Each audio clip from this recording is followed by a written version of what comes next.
තරුණයා.com web අඩවියට පිවිස මා විසින් ඉදිරිපත් කරන මෙම ලග්න පලාපල හා සම්බන්ධ වන ශ්‍රී ලංකා වාසී සියලුම දෙනාට ලෝකවාසී සැමට යහපතක්ම වෙන්න කියලා මම ඊටාම ආදරයෙන් සෙනෙහසින් ප්‍රාර්ථනා කරනවා.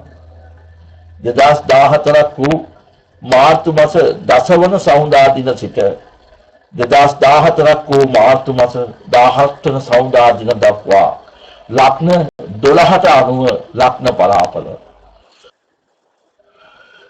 තුලා ලග්නයෙන් උපන් ඔබේ ලග්නයේම රාහු කුජ ගමන් කරන්නේ ලග්න ඒ රාෂ්ටක අපල කාර්යයක් ගෙන දී ඇති සෙනසුත් එක්ක යෝග වෙලා සිත් පීඩාගෙන දෙන කරුණු ඇති වෙනවා. ධන හානි ගෙන දෙනවා. ඔබේ කීර්තියට හානි ගෙන දෙන කරුණු ඇති වෙනවා. ඔබ ඒ ගැන විශේෂයෙන් සැලකිලිමත් වන්න. නමුත් දේපල පැත්තෙන් ඔබට සුබයි.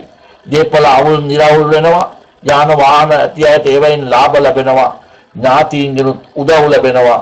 නව යාන වාහන හෝ දේපලක් මිලදී ගැනීමට ඔබ සූදානම් වූවා නම් එම කටයුතු පහසුවෙන් ඉටු වෙනවා. ඔබට සුබදායක දිනය වන්නේ මේ සතියට සිකුරාදා දිනය.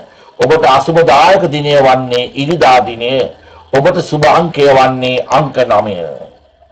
තරුණයා.com වෙබ් අඩවියට පිවිස මා විසින් ඉදිරිපත් කරන මේ ලග්න පලාපල සඳහා සවන් දුන් ඔබ සමට තුනුරුවන් සරණින් 33 කෝටියක් දෙවි පිහිටින් රවිචන්ද කුජ බුද ගුරු සුක්ක සහිත රාහු කේතු යන ගෞරවනීය නවග්‍රහයන් වහන්සේලාගේ ආශිර්වාදයෙන් සියලු කටයුතු සාර්ථක කරගන්න වරම් වාසනා ලබා දෙන සේක්වා.